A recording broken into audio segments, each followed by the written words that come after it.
everyone. Welcome back to our episode of Sugar, Spice, and Everything Chaos.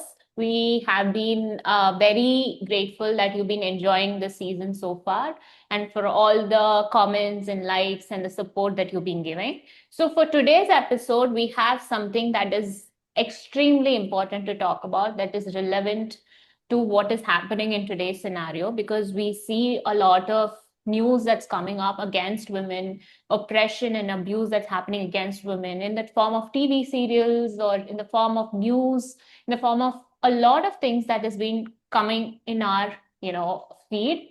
So I thought it is important to talk about this. So today we are going to talk about a very age-old reference that we always hear is called daughter versus over a divorced daughter.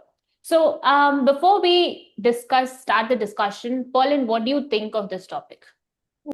I think this is also in continuation with the previous episode, right? So the previous episode we were talking about how marriage is should be an optional thing. It doesn't really make sense for marriage to be a compulsion where if you're married, you're someone who's considered successful or not. So continuing on with that sort of narrative where now we reflect on, if marriage is optional, then why are people choosing it and then getting divorced? Because see, we I think are not really uh, supporters or endorsers of divorce because we don't want that. But then ultimately divorce is something that's needed, that's required, because a lot of people get married for wrong reasons. So I think we are going to discuss a little bit about how marriage is not really the problem per se, but it's the reasons we get married that could be indicative of problematic marriages. So and maybe I'll ask this question to you now. Why do you think marriages fail? Because we discussed this in the previous episode. Marriages are not really fundamentally the problem, it's the people that are involved. So, why do you think people fail at marriage? So I think before we try to understand why marriages fail, I think it is important to understand why marriage came into existence in the first place. So you see how marriage is actually a social survival system, right? It's not for romance. It was not brought for companionship. It was brought so that this particular drama that happens, the marriage drama that happens, that favors the society and the survival of the society, right? So in terms of this marriage drama, you see how women and men are being put into this role play at a very young age. Even in the loneliness episode, we spoke about how as soon as a girl attains puberty, they are being put into the marriage market, and they are being mentally prepared into believing that their whole existence is so that they can go into a different family, and this family does not belong to you at all. That's the kind of conversation you see. She will go into a different family and you don't belong to this family at all. And even for men, that they are just expected to claim these women. So I feel like this whole aspect of the marriage drama in itself is something that we need to start questioning, because right now marriages fail because many of these things were considered normal, but right now women are trying to talk about what is happening inside these closed doors within a marriage, which was normalized before. It is not normalized anymore, because for example dowry or marital rape or abuse or domestic violence, these are something that women are coming out and talking about. So this no entry zone that is coming out into the open, probably that is the reason right now marriages are failing. Hmm. Do you think people who talk about these things, the reason why do you think they're suddenly talking about it? Because for so long it's been considered taboo, right? So what do you think has changed that women are now finally coming forward and talking about things that are absolutely not a good thing to talk about? Because I think as much as talking about these things are changing things for women, it's also like a character flaw, right? Where I know a bunch of my friends who, when they got married, they were given this advice from their parents and even their in-laws, where they said, see, you're getting married now, which means that family affairs become a little bit more complex. There would be obviously good things and bad things about each person in the family, and you are expected to not put out personal information outside. So they kind of make a deal with the daughter-in-law, the woman who is getting married, uh, beforehand, where in a very systematic way. They kind of prime her into believing that if she does leak any information that's that could be considered bad for reputation, right? She is immediately a woman with no character. So, like, this is just the truth of the family. But if some information goes out after she gets married into the family, then somehow, right, the expectation or the weight of the, protection of the pristine, whatever they have, the family name they have, falls on the newly married bride. So now that we're talking about it, we no longer kind of associate ourselves with that sort of weight. And I think that's shifting. So why do you think that shift even started to happen?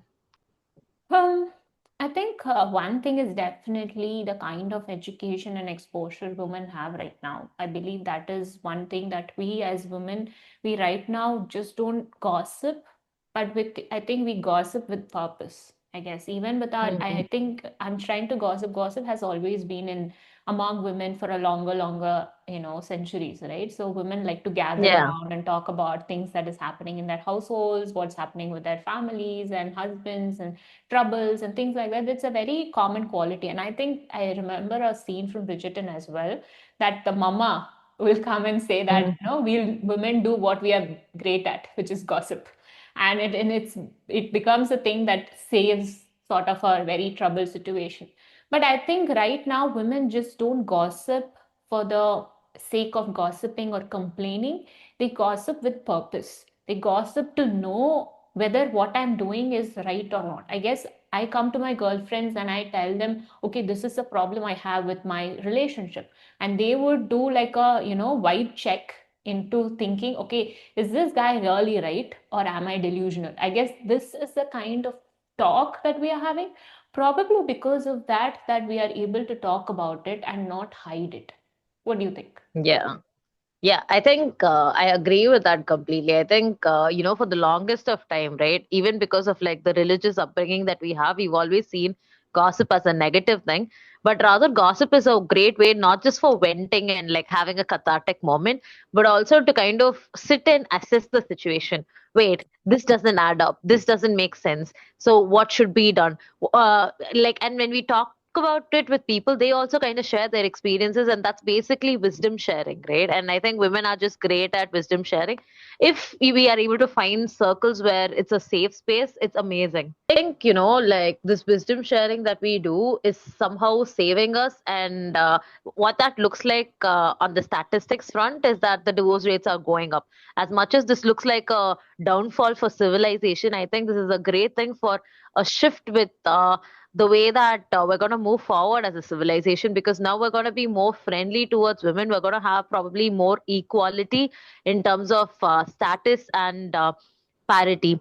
So, moving forward, I think one question that we need to kind of address is with the parents, where we need to ask ourselves, like, ask the parents this question as to why they think women are so, I mean, their daughters are so dispensable.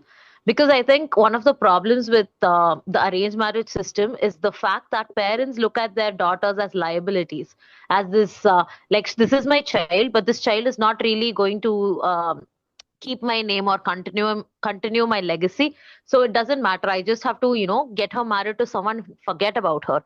But like one thing that you see with like a current societal situation is a lot of parents post retirement are depending on their daughters more than their sons. The Mm. sons are married off because nuclear family systems are the norm right now.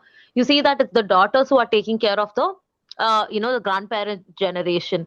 And it's very funny that like this is something that they casually take for granted, where you no longer have the power to ask questions to your daughter-in-law, but then you see that the daughters do not mind coming back and taking care of the parents. So I don't know, I feel like the sort of blindsidedness from parents is something we need to question, because what gave you the audacity to even believe that it'll be the son who'll save you in your last days?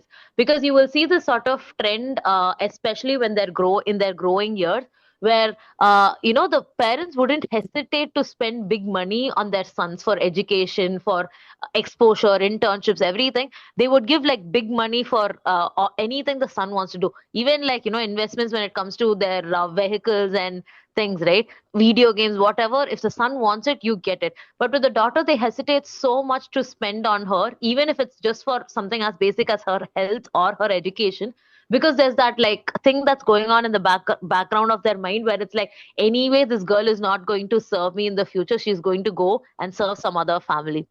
But Hmm. like now we see the shift where we clearly see daughters are the ones who are taking care of the Taking care. family, yet we still do not take care of our own daughters. Why is that?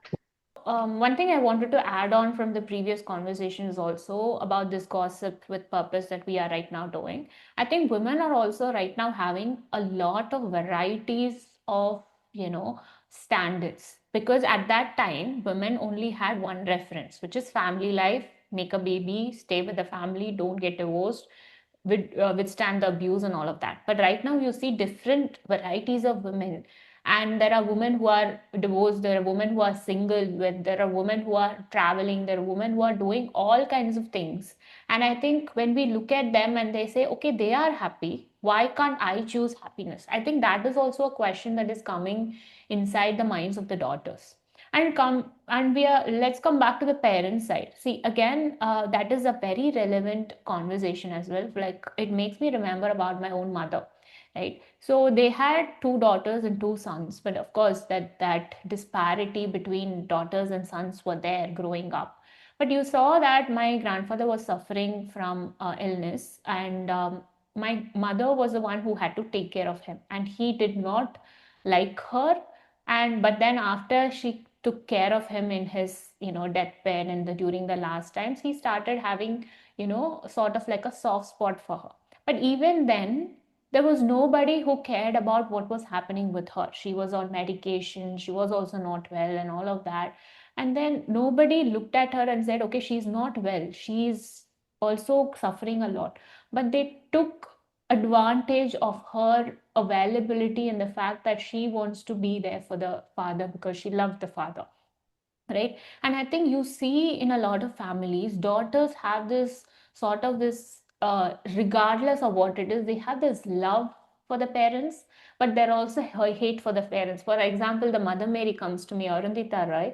I think that's what happens in many daughters as well, the disparity. A woman who is able to give you love, a family where you can show love, at the same time they have been the one who hurt you the most, that kind of a Yeah. dissonance. But daughters tend to look past what they've done to them, and they tend to look at them with sympathy or empathy, and they tend to take care of them.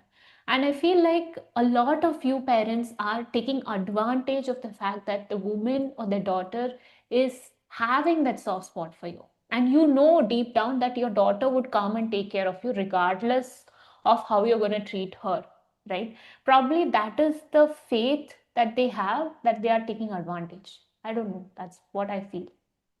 I think this is not just true for parents, this is also true for husbands, and even children for that matter. Like when it's the mother, right, there is that sort of casual, cruelty that happens where they know that at the end of the day, a woman's weakness is love. They call it weakness, right? Hmm. So as long as you kind of go back and apologize, the woman would be accepting of you. And I think one huge shift that's happening is women setting boundaries today. And as we are setting boundaries, we're saying, yes, I'm capable of unconditional love, but then I'm choosing not to love you right now because loving you is hurting me. And when we kind of make this huge shift in perspective, right? I think this empowers us to finally pour the love that we have within us into ourselves. And that means that, like you said, it could mean just traveling around, it could mean just making friends with people that we wouldn't have otherwise, traveling the world, making businesses, into reality, serving communities, serving the world, saving the planet, being eco-friendly. It could be so many things because we women are so capable. Like our intelligence has so far been contained within the bounds of the family life. But now that we're finally able to see that, transactional relationships is how the world works. So why not be transactional with our love as well? I think there is a shift that's happening. But, this is also kind of making, the whole monetization of loneliness possible, right? So as much as success and fame and all those things are nice, we're also kind of cultivating a generation where all of us are extremely lonely. But before, the loneliness was somehow managed because women were extremely kind enough to hand out love for free. But now that women are no longer doing that, it's almost like suffocation at this point, because where's the love in this world anymore? We have kind of reached the point where cruelty is the norm, exploitation is the norm, and we're literally on the verge of World War III right now. It's like nowhere in society today do you actually have like any reason to kind of continue on with like a zest for life, because everywhere you look it's like, it's exhausting, what are we doing, the government is messed up, the market is messed up, our family systems are messed up. So we also need to kind of talk about the future direction of things. One thing that I think we've also discussed in the previous episode is something that we could kind of recollect. It's this thing of like how we failed our men. A lot of men are just boys still. So that's something that we need to definitely look into. But like, how do we go about this? Because we know that, we cannot make this positive impact of a shift happen without men. We need men. So, how do you kind of imagine a marriage situation where it's no longer about social or societal security and development, but rather something that has to do with personal fulfillment? Hmm. See, this brings me to the question of, again, the expectations and things that is put upon a male child versus a female child, right? And I think many of the women right now are understanding that control over it. Like you see a lot of boy mothers, the current mothers, are teaching equality to the children, and they don't have that disparity that was happening previously in previous generation. I think as parents, you see that many men do blame their mothers first, and then they end up blaming their partners, then they end up blaming the situation. There's always something that men tend to put the hand and say, okay, I'm not good because this is happening, I'm not good because the world is ending, I'm not good because there's a recession. There's no ownership that is coming from men in the first place, and this ownership does not come as and when you just get old, right? Because you see the difference in parenting between a male and a female. Like females, we have been made to be perfect from a very young age, right? We had to be good at it. You see this thing narrative very consistently. If you want to be equal to a guy, you have to be great at it. You have to be 10 steps ahead. Only then they will respect you. You can't be equal to a man. You have to be 10 steps ahead. So you see, even in exams, we used to, women, girl child used to cry if they are 98 out of 100. So boy child will be like, they'll be 35 and they'll be very happy about their marks. And you see this consistency in work, in marriage, because women have this timeline that they've been given to them around 20 to 23. By that, they need to have their shit together, right? But men have the ability to go with the flow, and because boys will be boys, let them just do whatever they want as long as they bring money somehow, or they're able to survive. That's it, right? But that kind of lifestyle has not been given to females, right? We can't just survive. We had to be very perfect. We can't even have a break here. We can't even make any mistakes, right? And I see this even in my families between men and women, and men child and women child, and how they are thriving. One is thriving on survival and pressure and all of that. Other one is like, just life, let's just chill, sort of a thing. So I think that is the one, the parenting difference is the one that parents have to take it into consideration. Otherwise, if you're going to go at this rate, not teaching your boys to take ownership, not teaching your boys emotionally regulate themselves, without having you to support them, protect them, cushion them all the time, you're not going to be there with them 10 years, 20 years down the line, and they are going to expect the daughter-in-laws, your daughter-in-laws, to do it for them. And that is going to be a very pathetic situation. The daughter-in-law will not stay. Right now nobody stays, and they will just leave, and your son will be left alone, right? That is something that you really, all of you need to understand. It's not a blame game. It is something that is very practically a human being should be developed in a particular way, and men are right now not developed at all. Uh, I think, as hard as this sounds, I think we need to really understand that men or women are not born in isolation. We are born within systems, and these systems have to change if we need to get somewhere with life. And the systems can only change. We make up the system, right? The system did not just magically come one day. So we need to kind of understand that traditions are basically useless. This reminds me of an analogy that I once came across where it spoke about how, this mother would see this have this practice because her mother would do this thing where she would cut chicken into half and then she would put the chicken into the oven and then roast it. And then years later, like almost decades later, her own daughter would ask her mother, why do you cut the chicken before you kind of roast it? And the mother would say, that's how it's done, so that's what you have to do. But the daughter would not be satisfied, because for the daughter, it wouldn't make sense, because like, why would you have to cut it? Because does it add flavor? Does it do this? And the mother would be like, don't question it, because this is how it's always been done. But the daughter would not be satisfied, so she would call her grandmother, and then she would be like, hey, so this is what mom's doing, but like, why do we cut the chicken in our family? Because in my friend's house they don't cut it, and the chicken tastes good, so why do we in our family cut the chicken before we roast it? And the grandmother would say, actually have an explanation. It would not be something that's meaningless. She would say, we had to cut it because the oven that we used back in the day was very small and the chicken would not fit into it, so we had to cut it just so that space was enough. So now, the granddaughter takes it to her mother and says, see, this is what grandmama said.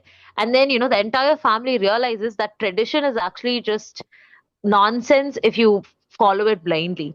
So our grandmothers, our great grandmothers had to do certain things because they didn't have an option, right? But now when we have an option and we still follow it in the name of tradition and in the name of legacy or some crappy logic like that, we need to sit and question ourselves, like, where is our critical thinking, where is our ability to use our prefrontal cortex? Because I understand it's easy to conform to whatever you're used to. And, unfortunately, parents also expect that, right? I did this, so you also do this. And this is like our family thing and all that. There is that, like, what do you say, that cohesion, that sort of bonding that we feel when someone is similar to us. But similar at what cost? Like, your father hit your mother and now your husband hits you. How is that romantic? How is that how is it that as a collective we are able to label that as love? See, It I doesn't make think sense. tradition again, it's the normalcy, right? What's the norm is again a very Yeah. bad thing to follow, because I think we are clinical psychologists and we remember the statistics of what considers as a diagnosis. It depends on the norm actually. And you see, this brings me to the question of, see, we as in this generation, we understand the tradition is something that is illogical. We understand that, but we also see women, just regardless of the education and the critical thinking they've developed, the only way forward they see is to die. Like you saw the dowry case that's been happening, recently, and the number of deaths that's been happening. And that makes me question, like, regardless of what we have come forward to, we still choose to die. We still choose all of these traditions and want to fit into it.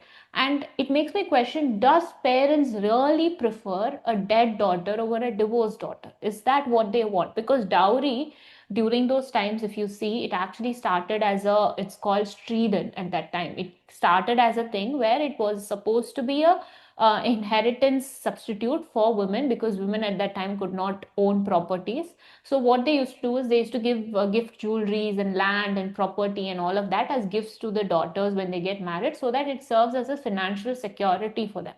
And the control over the property, the land, and the money would stay over the daughter legally. That's how it started. But right now, it has come to a place where it's being used to exploit a woman, not just exploit a woman, exploit the whole family, and use that to control her, use that, as basically they are buying the daughter.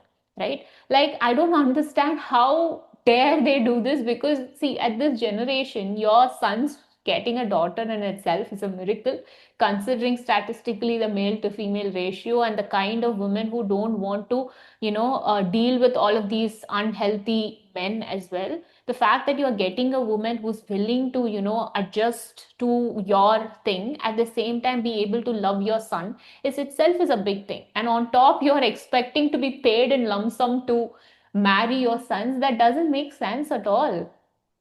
Yeah, I think one of the things that we need to kind of educate our daughters on, the young women on, is see, we get it. You're very passionate. You know you don't deserve this, so you would rather live a life that has love in it, or you would quit. But there are alternatives to ending your life.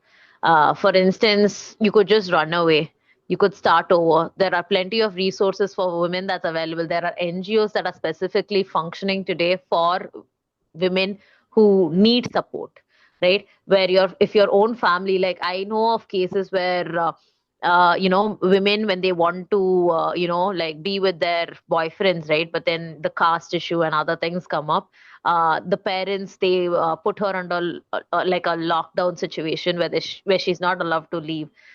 So I know of this one woman who went on to contact an NGO, and those NGO people were able to kind of help rescue her from her own parental home. And they gave her proper protection, legal protection, until she got married to the person that she loved. And now she's, living a happy life, and, they have children together, and it's beautiful. But see, I think a lot of women do not know of such resources. Even if you didn't have a boyfriend who you wanted, to start a life with, you can still you still have education. Thankfully, girl education becoming compulsory is such a blessing in disguise, as unfortunate as it is that it took us so many years to get here, but it is a blessing in disguise. So the compulsory thing, a lot of women kind of crib about how they didn't really want to be career women and all that, but like, money is your power, children. Money is amazing. So like, use that money to build a life for yourself. Right now we see trends on Instagram where a lot of women are like coming up and saying, I did something, and then they kind of show a key and they say, I bought my first home. And it's so beautiful to see that, because usually, like, maybe even like 5 years to 10 years back, we saw trends where women were showing off their rings and saying, I got a man. And that was the huge accomplishments that a woman can do for herself, right? But now it's like, I bought my own house, I bought my own car, I bought my own things, I built my own PC, I am able to develop my own apps. So when I see content like this on the internet, it just makes me so happy, because women are just thriving, women are just happy, and these women still want love. They want pure love. And I think a lot of women are getting that through friendship more than through romantic relationships, because like men, you need to get better.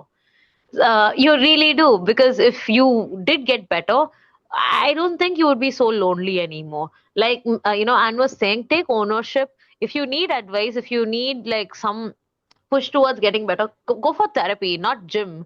Go for gym as well, but like, go to therapy. Like, therapy would give you some perspectives. Read books that are not revolving around men.